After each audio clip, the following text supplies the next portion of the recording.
Purihin po ang Panginoon, isang pinagpalang araw po sa ating lahat. Muli po, ito po si Pastor Ron Yepes na bumabati po sa inyo ng isang pinagpalang araw po.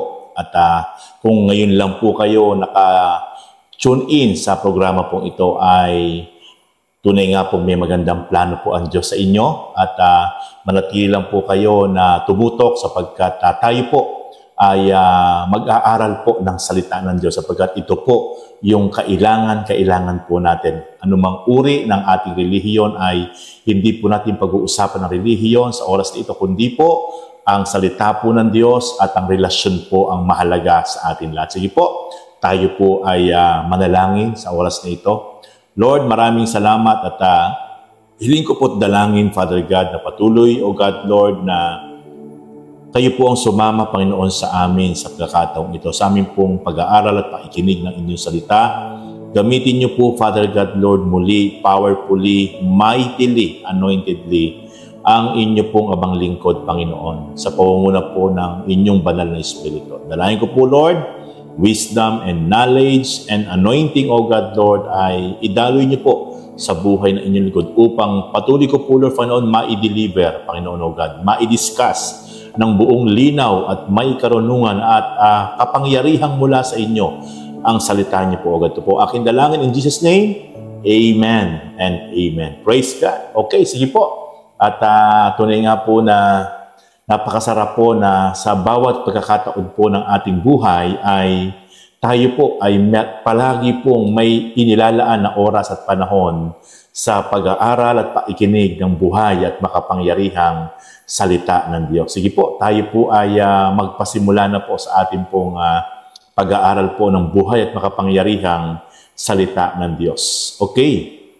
Alam niyo po mga kapatid, ang bawat isang tao po na nabubuhay sa ibabaw ng mundo ay majority, anuman ang kanyang relihiyon, anuman ang kanyang paniniwala, pero isa lang po ang nais na maranasan ng napakaraming tao na nabubuhay sa ibabaw po ng daigdig. Walang iba po kundi ang maranasan po niya na siya po ay kalugdan.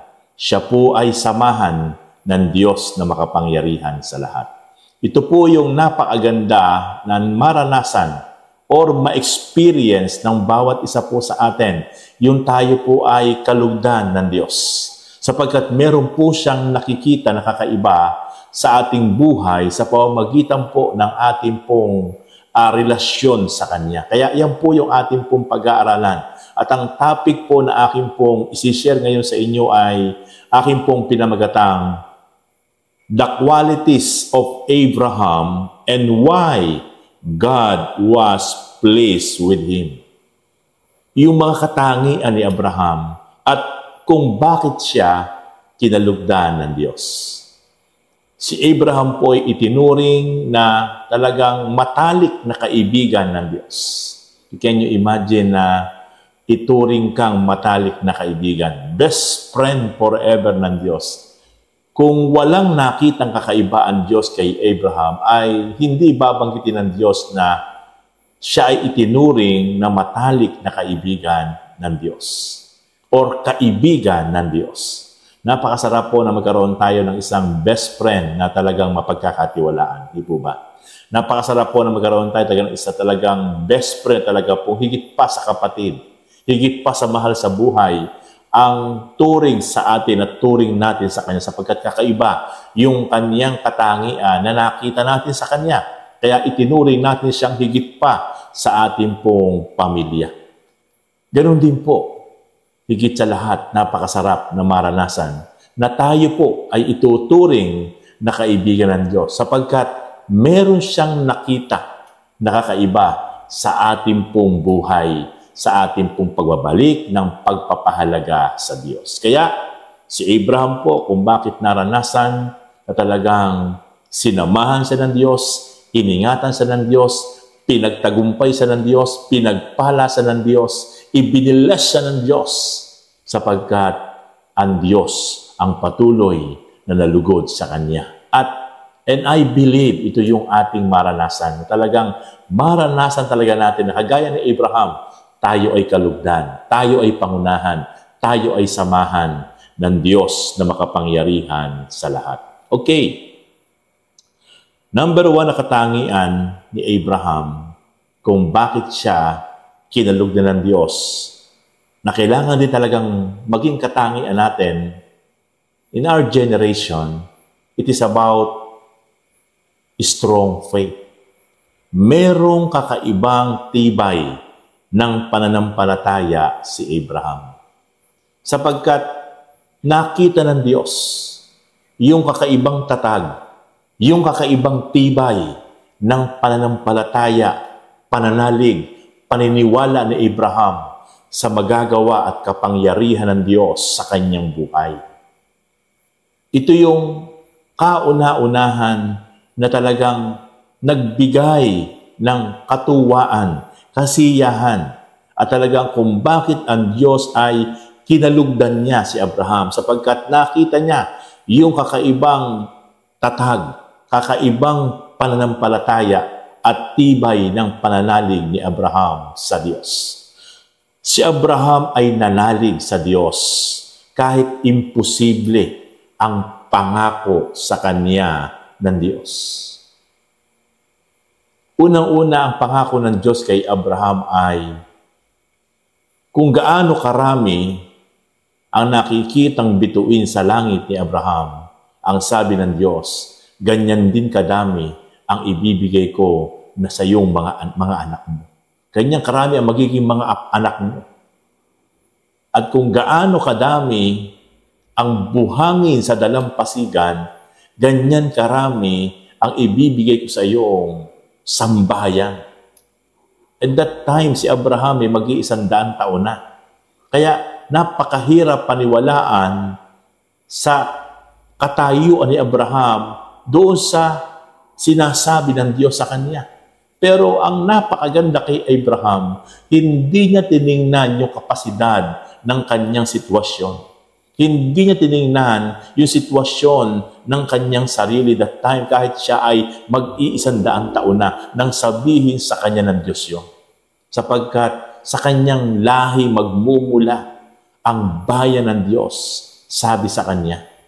At pinangakuan siya na siya magkakaroon ng sariling anak. At ito ang pagmumulan ng sinasabi ng Diyos na sindami ng bituin sa kalangitan ang magiging angkan, ang magiging lahi ni Abraham. Kaya nakita ng Diyos na hindi nag-alinlangan si Abraham. Nakita ng Diyos mula sa kanyang puso, sa kanyang isip, ay hindi nagkaroon ng doubt si Abraham. Bagkus ay napakatibay nung kanyang pananampalataya doon sa pangako at sa narinig niya sa Diyos. Kaya sabi doon sa Roma chapter 4, verse 20 to 21, hindi siya nag-alinlangan sa pangako ng Diyos sa pamamagitan ng kawalan ng pananampalataya, kundi lumakas sa pananampalataya na nagbibigay kaluwalhatian sa Diyos. Lubos na naniwalang mangyayari ang kanyang ipinangako. Hindi siya nag-alinlangan. Hindi siya nagkaroon ng doubt. Bagkus higit lalo niya talagang pinanghawakan. At talagang kung ano yung sinabi ng Diyos, kung ano yung pangako ng Diyos sa kanya, ay talagang matibay niya itong pinaniwalaan na walang halong pag-aalinlangan. At ito'y nakita ng Diyos kay Abraham. Kaya ito yung kauna-unahang katangian ni Abraham na kung bakit siya ay kinalugdan, sinamahan, pinatnubayan, ginabayan, at pinagpala ng Diyos. Kapatid, may mga pagkakataon sa buhay natin na parang napaka-imposibleng mangyari ang mga bagay na ipinangako ng Diyos. But I tell you, kapatid, huwag kang magkakaroon ng doubt. Huwag kang magkakaroon ng pag-aalinlangan mula sa iyong isip, sa iyong puso, sa iyong damdamin. Kung ano yung ipinangako ng Diyos, ayon sa kanyang salita, panghawakan natin yan. Paniwalaan natin yan ng buong tibay, buong tatag sa pamamagitan ng ating pagtitiwala at pananalig sa Diyos. At iyan ay kalulugdan tayo ng Diyos. Kaya ito ang kauna-unahan kung bakit si Abraham ay talagang kinalugdan ng Diyos. Sa kanyang kakaibang tatag, kakaibang tibay ng kanyang pananalig, paniniwala, pananampalataya sa Diyos na hindi nakikita pero lubos niyang pinagtitiwalaan. Number 2, ikalawa na katangian kung bakit kinalugdan sa ng Diyos. Obedience to God's command. Yung kanyang pagsunod sa utos ng Diyos. Napaka-obedient niya sa Diyos. Kapag ang Diyos ang nagsalita, kapag ang Diyos ang nagbigay ng task sa kanya, anumang ito, mahirap man ito, anumang bagay ang hinihingi ng Diyos, anumang bagay ang ipinapagawa sa kanya ng Diyos, anuman ang instruction ng Diyos sa kanya, ito ay kanyang buong lugod, buong puso't buong katapatan na kanyang hahakbangan at gagawin sapagkat siya ay napakamasunurin sa bawat utos ng Diyos. Yan po ang ikalawang katangian ni Abraham. Napakamasunurin po niya. Never po siyang nagreklamo. He never complained to God, but always obey all tasks of our God. Sa lahat ng utos ng Diyos sa Kanya, sa lahat ng ipinapagawa ng Diyos sa Kanya, siya po ay buong lugod, buong katapatan na sumusunod sa Diyos. Kaya, yan po ang naging dahilan, ikalawang katangian ni Abraham kung bakit siya lubos na kinalugdan ng Diyos. Sapagkat lagi siyang handang sumunod sa mga bagay na sinasabi at iniuutos at ipinapagawa sa kanya ng Diyos. Ano po ang sabi doon sa Genesis chapter 22, verse 2 to 3? Sabi ng Diyos sa kanya, that time, na siya po'y meron na pong anak na si Isaac. Na isa pa pong bata pa lang po yung anak niyan si Isaac. Pero sa Genesis 22 verse 2 to 3, kinausap siya ng Diyos. Tinest ng Diyos ang kanyang pagsunod. Tinest ng Diyos ang kanyang pagtitiwala. Tinest ng Diyos ang kanyang faith. At ito po ang sabi ng Diyos sa kanya. Isama mo ang iyong anak, ang bugtong mong anak na si Isaac, na iyong minamahal, at pumunta ka sa lupain ng Moriah. Doon mo siya ihandog sa akin. Pinapupunta siya ng Diyos doon sa Mount Moriah, na ito'y kailangan niyang lakbayin ng ilang araw at ilang gabi. At ang kabilin-bilinin sa kanya, isama mo ang iyong pinakamamahal na anak, ang iyong kaisa-isang anak na si Isaac, at doon sa bundok ng Moriah, doon mo siya ialay sa akin. Alam niyo po ba ginawa ni Abraham? Nung marinig niya po yung utos ng Diyos na yon, ipinirepair niya kagad ang kanyang mga gamit, ang kanyang sasakyan. Nagsama sila ng 2 tauhan para maglakbay, para pumunta doon sa Mount Moriah, para sa isang utos na napakahirap, na kung saan napakatagal niyang inintay sa Isaac para magkaroon siya ng sariling anak. Pero dumating yung time, tinest siya ng Diyos. At makikita po natin, willing to obey even difficult tests like offering Isaac. Handa siyang sumunod sa napakahirap na pagsubok na ginawa sa kanya ng Diyos. Pero, without complaint. Bagkus, madaling araw pa lang, siya po ay lumisa na mula sa kanyang tolda patungo sa Mount Moriah kasama ang kanyang kaisa-isang anak upang doon ay sundin ang utos ng Diyos na ihandog si Isaac sa Diyos. Kaya ito ang nakapagpaluha kay Abraham, kay sa Diyos, Ito nakapagpapatak ng luha ng Diyos sapagkat nakita niya ang kakaibang pagsunod ng isang tao na gaya ni Abraham na ipinapagawa ng Diyos sa kanya. Kaya kinalugdan siya ng Diyos. Third point, third qualities of Abraham kung bakit siya kinalugdan ng Diyos. Trust in God's promise. Yung kanyang kakaibang pagtitiwala kung ano ang ipinangako ng Diyos. Minsan po, sa buhay po natin, nakakalimutan po natin yung magtiwala sa pangako ng Diyos. Lalo po kapag tayo po ay nandun po sa sitwasyon na matinding kalagayan sa buhay. Nakakalimutan po natin, nawawala po sa ating isip at damdamin yung mga pangako na napakinggan natin, yung mga pangako ng Diyos sa ating pong narinig at napag-aralan. Nakakalimutan po yun. Pero si Abraham po, inutusan siya ng Diyos, pero may ipinapagawa ang Diyos sa kanya, pero yung pangako, yung pagtitiwala ni Abraham ay hindi po nagbabago sapagkat alam niya na ang Diyos ay gagalaw at kikilos sa kanyang buhay at anuman ang sitwasyon, handa niya itong gawin sapagkat patuloy po siyang nagtitiwala sa mga pangako ng Diyos. Umalis po siya sa kanyang bayan kahit hindi niya alam kung saan siya pupunta. Sapagkat ang utos sa kanya ng Diyos, lisanin mo, Abraham, ang iyong bayan, sinilangan, at kung saan ka lumaki, nagbinata, nagkaasawa, nagkapamilya. Lisanin mo yan. Iwan mo ang iyong mga angkan at pumunta ka sa lugar na ituturo ko sa iyo. Gaano po kahirap kay Abraham na doon po siya isinilang sa Haran? Gaano po kahirap kay Abraham na doon po siya nagkaisip?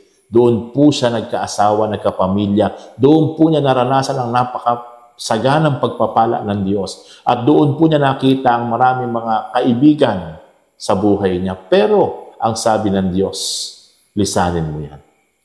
Pero makikita po natin si Abraham, nilisan niya po yon sapagkat naniniwala siya sa pangako ng Diyos.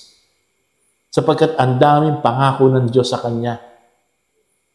Nilisan niya ang Haran at lumisan siya at nagsimula siyang maglakbay sa kabila na hindi niya alam na walang katiyakang lugar, walang specific place kung saan siya dadali ng Diyos at kung saan siya talaga patutungo at kung ano ang magiging sitwasyon ng kanyang buhay doon sa lugar na kung saan ay pinapupunta siya ng Diyos. Kaya makikita po natin yung napakatinding pagtitiwala ni Abraham na bagamat napakahirap nung ipinapagawa sa kanya, pero handa siyang magtiwala sapagkat alam niya kung ano ang mga pangako ng Diyos na sinabi sa kanya. Hebrew chapter 11 verse 8, sa pananampalataya si Abraham, nang siya'y tawagin ng Diyos, ay sumunod. Umalis siya nang hindi nalalaman kung saan siya pupunta. So nakikita po na dahil po sa pananampalataya, sumunod si Abraham. Nang dahil po sa pananampalataya, hindi niya alam yung lugar na kung saan siya pupunta. Pero dahil sa kanyang pananampalataya at pagtitiwala sa pangako ng Diyos, siya ay humakbang at sumunod sa ipinapagawa at utos ng Diyos sa kanya. Yan po ang ikatlong katangian ni Abraham. Talagang lagi siya nagtitiwala sa mga pangako ng Diyos sa kanya. Di siya nagkakaroon ng pag-aalinlangan or doubt sa kanyang isip at damdamin. Bagkos, lagi siyang naniniwala, lagi siyang nagtitiwala kung ano ang ipinangako ng Diyos ay iyon ang kanyang tinatayuan at pinanghahawakan sa kanyang sarili. Kaya, sobrang nalugod ang Diyos sa kanya. Kaya, nung malugod ang Diyos sa kanya, pinangunahan siya, iningatan siya, sinamahan siya, ginabayan siya sa anumang aspeto ng kanyang buhay, anumang laban ng kanyang buhay, ang Diyos ay lagi niyang kasama. ang proteksyon, ang pag-iingat, ang gabay at patnubay, ang favor and provision and any kinds of blessing in his life ay ipinaranas ng Diyos kay Abraham. Kaya praise God. Yan ang ikatlong katangian ni Abraham kung bakit siya kinalugdan ng Diyos. And then last point is friendship with God. Yung pong talagang itinuring siyang hindi lang talaga basta-basta kundi kaibigan, best friend ng Diyos.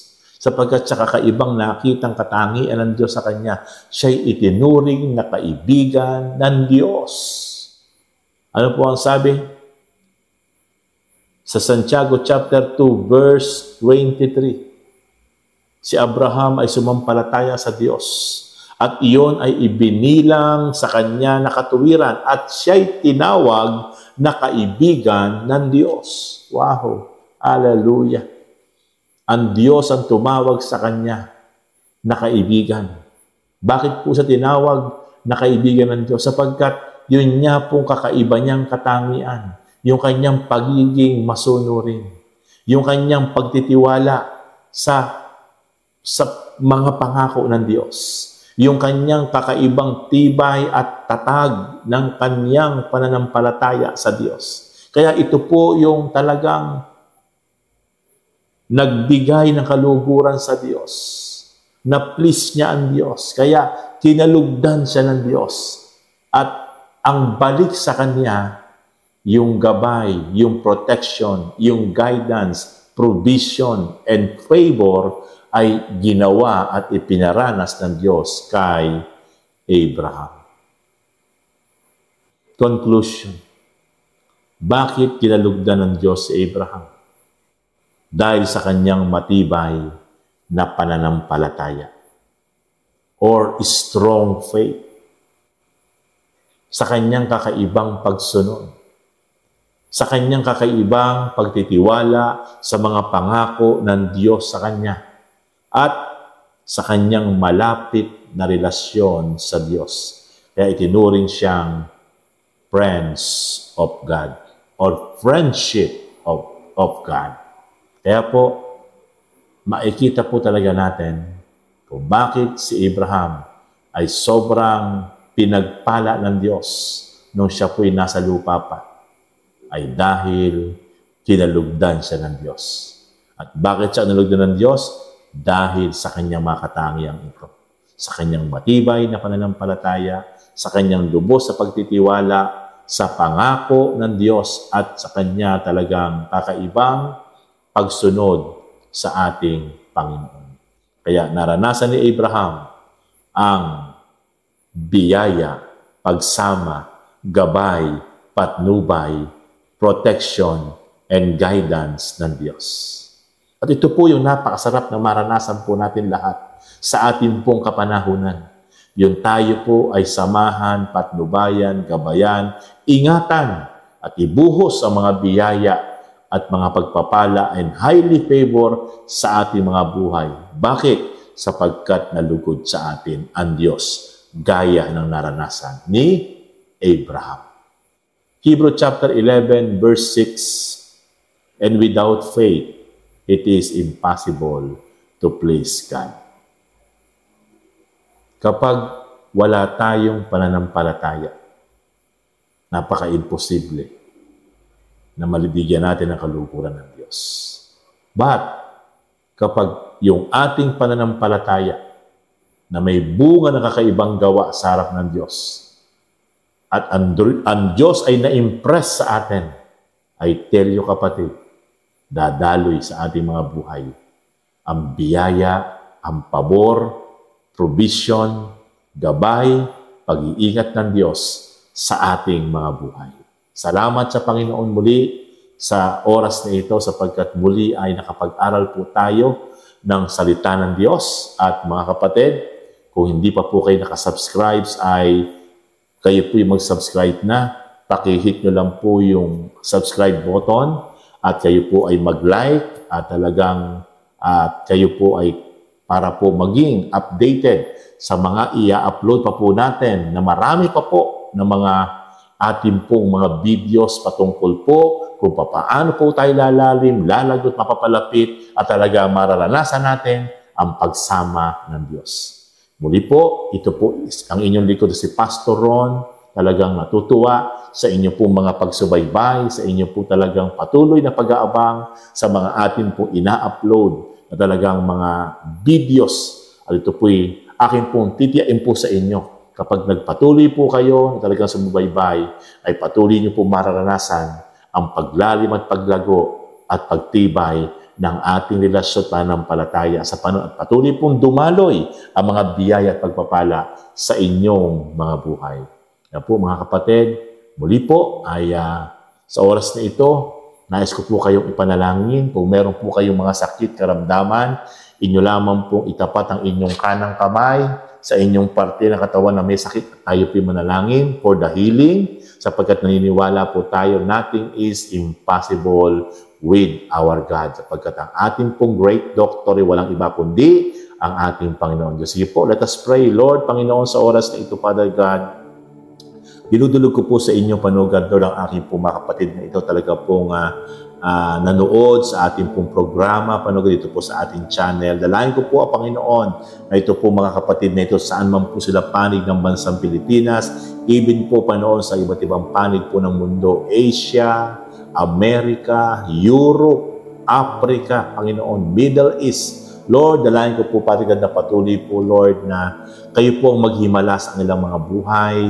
Lord, instant healing and miracle, O God, Lord, ay idaloy niyo po sa mga buhay nila, Panginoon. Gumalaw kayo, kumilos kayo, Father God, sa alam mga buhay. Healing and miracles, O God, ay maranasan po ng aking mga kapatid na ito, Panginoon. In Jesus' name, hallelujah, hallelujah. Ganyan din po, Panogat, Lord. Dalayan ko po na patuloy po, Lord, na idaloy niyo po sa ilang mga buhay ang kapayapaan, kaaliwan, kagalakan, O God. Maranasan po nila ang inyong pong pagsama at pag-iingat at pagpapala, O God. Patuloy po, higit sa lahat, dalayan ko po sa inyo na patuloy po maranasan po nila ang kasabikan, Lord God, ang kauhawan sa patuloy po na pakikinig, panunood sa programang ito, upang sila po makaranas po, Lord, Panginoon, O God, ng iba yung pabor, iba yung provision, blessing na mula po, Lord, sa inyo. Salamat po, Lord. Muli, ito po ang aking panalangin sa bawat isang mga kapatid na talagang tumutok at tinapos po ang programang ito. Idaloy niyo po sa ila, iparanas niyo po sa ila, Panginoon God, Lord, ang pinakamataas sa talagang pabor sa ilang mga buhay. Tunay nga po ma-experience po nila. In Jesus' name, amen and amen. Praise God. Muli po, ito po si Pastor Ron Yepes sa bumabati po sa inyo ng isang pinagpalang araw at pagpalain po kayo ng ating Panginoon. See you po next videos. Abang lang po tayo at kayo po mag-subscribe para po maging updated kayo. Once na meron po upload ay magno-notify po yan sa inyong mga cellphone, sa inyong mga television, sa inyong mga computers or laptop, tablet, kapag po kayo ay nakasubscribe at kayo po ay nag-like at pakishare na rin po yung ating po mga video upang kung paano po tayo pinagpapala ay mapagpala din po yung ating mga friends and family, neighbors para po sila po ay makapanood din sa programang ito. Salamat po. Muli po, pagpalain tayong lahat ng Panginoon. God richly bless you.